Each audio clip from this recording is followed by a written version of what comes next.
All you people in the world, this is the Snow Ghost Show!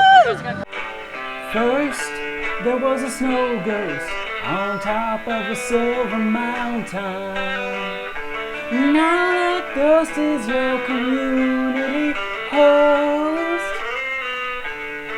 A snow ghost wants to get the most out of you. 'Cause a better world begins with you. Hi, I'm Mike Benedetti. Yeah, I am the Snow Ghost, Bruce Russell. And we're here for another episode of the Snow Ghost Community Show. We're shooting this at the Start in the Street Art Festival in Beaverbrook Park. We're going to talk to Andrea Ajemian. We're going to talk to Nik Perry. We're going to talk to Kelley Parsons. All about making your own fun in central New England.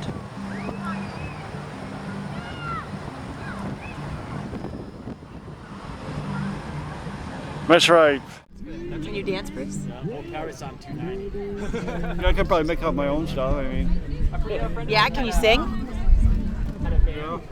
Yeah? This audition is going to need to be videotaped for the Snow Ghost show. And you're auditioning for this movie, We Got the Beat, which is named after the Go-Go's song. It is. It's a movie about the 80s. Yes, it's set in 1982, and it tells the tale of the first ever boy band before New Kids on the Block and NSYNC. And it's very funny. What's a boy band? A boy band? I said, who is the boy band? In the movie? They're not named yet. We have to name the boy band. Do you have any ideas? Oh boy. Oh boy!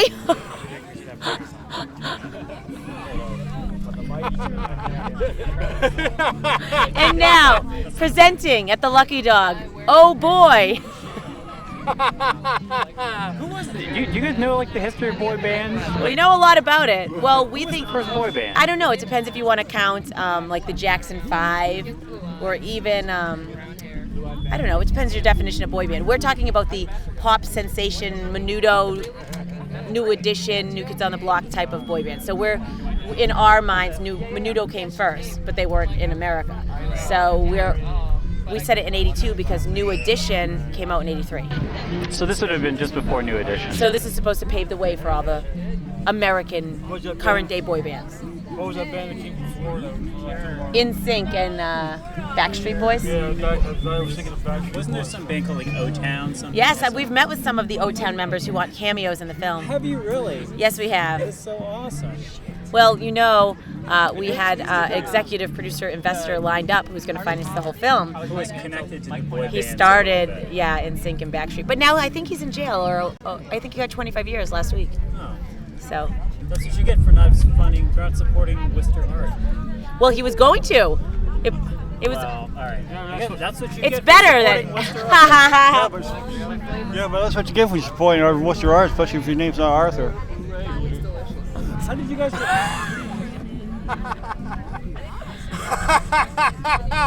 It's actually, I find it more beneficial than other places shooting in Worcester. You're right, we don't have like necessarily a studio set up, but when you're doing movies for under $1 million, you're usually shooting all on location anyway. So for shooting all on location, Worcester's great because people are so excited. You don't usually have to pay to play, to shoot places. And we're like, for instance, Becker College is helping house our entire crew in one of their dorms. So by shooting in the summer, we have 10 colleges in Worcester. We can take advantage of some of the resources that we wouldn't be able to in other places. So people like what we're bringing to the community, and they're helping us so that we can stretch our dollars and make $400,000 maybe look like $2 million. That's awesome. There's lots of movies shooting in Boston right now because we have a new tax credit. It's 25% to shoot in state, so it's really beneficial. So say I spend $400,000 in state, I'm eligible to get $100,000 back. I get a broker, I sell it to a company, I might end up with $75,000 back that I can put towards post-production. So all these movies are coming to Boston. Right now there is a Bruce Willis Disney movie called The Surrogates shooting in Worcester. But besides that, there hasn't been that much in Worcester, so we're hoping to change that and show that you can make indie films here as well as studio films. But our movie's set in Worcester. It takes place at Worcester High. If we shoot at... So wait, I don't know if we can get into the plot too much. So this is about a boy band formed in Worcester? Yep, it's about the captain of the Worcester High football team. And Worcester High is our fictional high school because we didn't want to make any of the high schools feel bad and pick one. So it's called Worcester High. The captain of the football team is nationally scouted his senior year, quits the team because his first love is music, and he turns his heavy metal band into the first ever boy band. So it all takes place in Worcester. This is like another one in the long line of like the monkey wrench, the smiley face. And the boy band was created in Worcester, and nobody knew until this movie comes out. Fantastic. But you know what? You guys can help us with your online viewers. We are trying to find, or your television viewers, we're trying to name Worcester High. What is the mascot? Somebody said we should call it the Worcester High Grinders or the Worcester High Rockets because of Robert Goddard. We need a name for our mascot. The Worcester High Turtles. The Turtle Boys. The Worcester High Snow Ghosts. Maybe we need a character named Snow Ghost. Maybe you should play yourself named Snow Ghost. Andrea, thanks for being on. Thanks for having us. We're having an interview. You guys are. So this is actually, what show is this? Right. Snow This Ghost. is the Snow Ghost Show. We are now live with the Snow Ghost Show, interrupting a taping. Sorry, Snow Ghost. So, what's going on here today? Where are we? Our viewers might not know. I don't know where she's going to edit this. I have no control. It's a view of Brook Park on Chandler Street. Yeah. And the event is Some art gallery festival. It's free for all, and all for one. That's right. There's no charge to come to the Star in the Street events. This is really like, this is like a really crazy event. It's like artists and food. And when you mix those two things together, it's a bad scene. Intense. It's intense. It's also turning into Attack of the It's also like, it's like you gotta pay for everything, but except to get in. So it's also like a cool place to hang out. It's like a mall Or an art yard. or an art. It's like kind of like if your mom was like making art, but then like she had too much of it in the house, and then like she's like, hey, do you want to hang out with me in some grass? And you're like, yeah, I'm gonna go hang out with you in some grass. And it's like it's also a bonding experience. Yeah, you feel really close. There's one thing I You feel know- really close after it's all done. I feel close. I feel close to There's everyone. one thing I noticed. Yeah. Nik was just saying how tense this place is. There definitely is a lot of tents around. So I wonder why they call it a tent, because it must be pretty intense. It's intense. There's a lot of tents around. I guess you could say it's intense and out tense. Is that right? Right. I've been thinking a lot about life Yeah. recently. People have been moving away from Worcester, which is really lame. They should stay here. I'm here. You're here. Snow Ghost is here. There's no reason to. Are you moving? Where are you moving? I'm going to Florida for a while. Bruce, let me ask you a question. On a scale of 1 to 10, how much do you hate Worcester? 10. That's all the way. That's What's- worth leaving for. What's your least favorite thing about Worcester? What's that? What's your most hated thing about Worcester? It's boring. I think most of what's been on my mind lately is to try to not be bored in Worcester. Is I kind of an awakening now that the sun's back out and like I can get outside and be on my bike again and things like that. Yeah, but- So I think getting a lot of like people together for like kind of silly reasons is like been a lot of what's been on my mind. Yeah. I mean, Worcester's kind of like one of those things where, well, you accomplish a small but okay goal, but you want to see what's the next thing out there to accomplish. If It's a that good makes place sense. to wait until you formulate your other plans. Yeah. There's a fashion show that'll be in the spring, September. It's gonna be the Worcester Summer Olympics. That's the fall. What did I say? Spring. That's the wrong one. That's the wrong season entirely. In the fall, we're going to be having a fashion show. We had one. It's second annual. Last year we had it. It was really good. And then this year, what else did we have? Astronomy night. We have an astronomy night. Yeah. We're going to have a science fair. Science fair. We're going to have Billy Blue is turning 50 years old, and he's having a birthday party on Saturday. He's going to be smoking ribs. I was just talking to somebody whose name I'm not going to say, but it happens to be somebody you just mentioned was smoking ribs. And he was talking about how he felt like one trouble with Worcester is that almost everything that you want to do that's fun in Worcester is like part of this underground scene, which on the one hand is kind of cool, but on the other hand, it's like this one scene, it's one group of people. There's not that much mainstream stuff going on. There's not a lot of fragmentation in the underground either. So Well, I would say that Worcester social scene is what I think we're kind of like tripping onto here, is that I think that it's kind of like a record of a band you've never heard of before. And the only way you've been able to really get exposure to this record is you've gone to countless numbers of record stores looking for the one album cover that looks the most interesting to you. And you found it and you've brought it home, and now all of a sudden you have this in your life. You have this record or this music, or you have this artwork that you've never seen before in your life. And so now you're looking for that, and you're looking for all of its influences, or you're looking for all, people who are like vibing off of that as well. And I think that that's kind of how, everything is kind of secret or kind of like non-inclusive at first, but then like once you like show up or like bring something in to it, like then it becomes a much more open community, much less inclusive. I guess it might be just to complain about maybe not the exclusivity, just the size of it, and the fact that one thing people might like about urban life is more of a fragmentation of their socializing. Does that make sense that you could say, well, I have this person I can hang out with, and I have that person I can hang out with, and this scene I can check out, and that scene I can check out. And again, in Worcester, you might feel more like, I just have the one. Yeah. I don't have those kind of options. That's definitely true. I mean, that's definitely true that I think it's a big enough social scene for myself, but it's the kind of thing where, there's only a small group of people kind of doing one kind of thing, so there's definitely not like, it's only almost like one giant group, and there's not a lot of different kinds of things, which I don't know, it's good and bad. Like for me, like when I first moved to Worcester, it was really great because as long as I made one friend within these people, all of a sudden I had like 30 instantly. So that for me I didn't feel excluded at all, and like immediately I have like 30 really tight, close friends. And it can stink when like, you want to try to escape that, but I don't know, it's got its good points and its bad points. But I do think, especially for like dating purposes, having fragmented, like bigger cities are easier because if you have a problem with someone or like you get in a fight, your bad ex-girlfriend or boyfriend doesn't become this albatross. You don't have to. Whereas in Worcester, if you're in this one social scene and you're not into it, you can't really escape it necessarily. You have to see that person every day or every show, which can be bad. But for me, it's worked out pretty good. We're like, oh well, I have this problem with this person. I just have to work through it. So I don't know. Well, I wanted to ask you guys about the issues of making your own fun.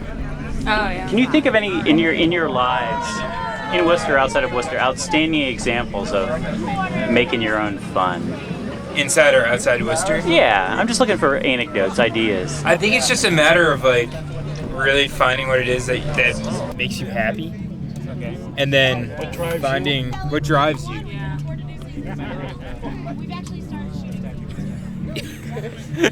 something that I don't know, something like, for instance, our friend Annie is really into science, and so we had this Step It Up Worcester summer fun sort of planning session where we got together and kind of like shot some ideas around, and her idea was like to have an astronomy night, which is something that like none of us have really ever thought about before, but all of us would love to be a part of, or to have a science fair, which once again is not something that we would ever be like, oh, let's get a bunch of people together for a science fair. It's not something that like, I think the biggest thing is not trying to, I don't know, there's no sense of like trying to be cool almost, where you're like, a science fair is really lame. It's just like the dorkiest thing you can think of. But if you go at it with a certain irony, though. Yeah, I kind of doubt that's what it's gonna be like. I think it's gonna be pretty serious. Yeah, and I think there's something to that where if you're honest about what you really like. I'm really into dumb clothes, so I had like a fashion show last year, and I'm gonna be doing that again forever probably. So you're just kind of honest, like I really like this thing, and you go into it. If you're gonna do something for fun, just go ahead and do it, because it's like. But just kind of like keep it quiet, because that way a lot of people don't know what you're doing, because everybody's gonna say, oh, you can't do this. You just say you gotta do this, and whatever. And it's like, forget what people say. Just do it. Just keep your stuff to yourself, and save you a lot of embarrassment and regrets that you will probably have. Whatever. Bruce, do you know about what they call the new sincerity? The new sincerity would hold that you should not do things like a science fair in order to be ironic about it or sneer at it. It would hold that, however, a science fair is legitimately fun, and you should go into it with that attitude. That's the idea. What do you think of that idea? Hey, whatever blows your hair back, it could work for me. Yeah, that's a good way to go. I think that's the epitome of fun. Whatever blows your head. Hey, Mike, excuse me, I gotta say one thing. I think you just slammed the volume levels there. That'll be great. That'll be great. If anybody wonders what what it sounds like when your TV's in the red, that's what it sounds like. Good. If you're wondering why one of your speakers isn't working anymore, it's really not our fault. All right. It's because your little brother shoved a penny in there. All right. Definitely, in my opinion, I'm a bike advocate, and I work at a bike shop, and I've worked at Earn a Bike, which is over on King Street, and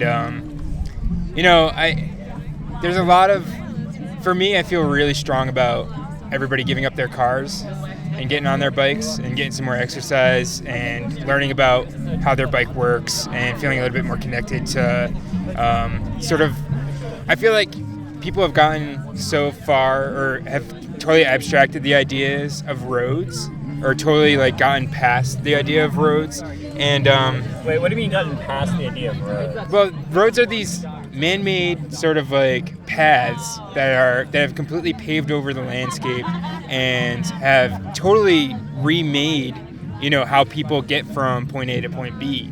And a lot of us, I didn't ask for them. I don't know a lot of people who necessarily asked for roads. No.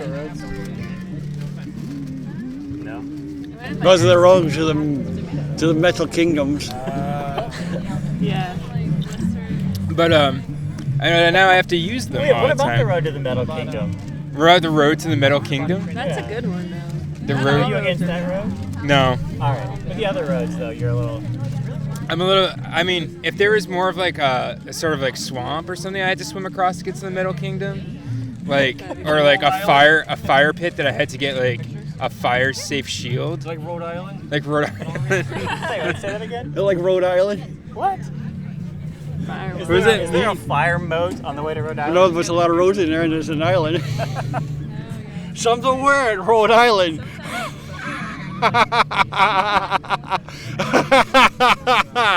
Anyway, I'll let you finish that thought. Well, I'm from Rhode Island, but I don't know how much of an island it really is. So do you have thoughts on things that you've seen work elsewhere for bikes that Worcester should be doing? There's like, Bike lane. I'm hard pressed. I'm sort of like hesitant to say bike lanes because bike lanes, as far as I'm concerned, are kind of a way of like sanctioning off sections for bikes.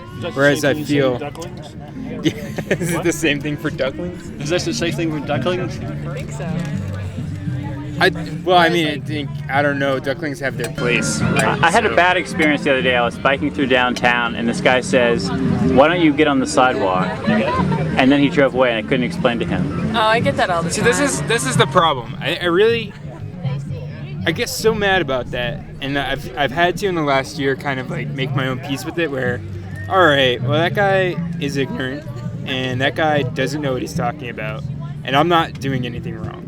The best part is too that usually they don't realize, especially if you're in like a kind of flat zone and there's a lot of lights, they're a lot faster than cars are, so you can catch up to them. And like I find that usually as soon as you try to start a dialogue with people like that, they immediately are like, "Oh, I just wanted to scream something at this person." Road raging. Yeah. They don't actually have opinion, and they're just like, "Oh, sorry, I didn't realize that this was like." Yeah, it's kind of like the frustration when people just get angry over nothing. It's like a guy goes into Dunkin' Donuts or whatever, and it's like for some reason he's just being an idiot for no apparent really, and it's like he wants to dump a cup of coffie. You always want to go ahead and dump a cup. He dumps a cup of coffee on you for whatever reason.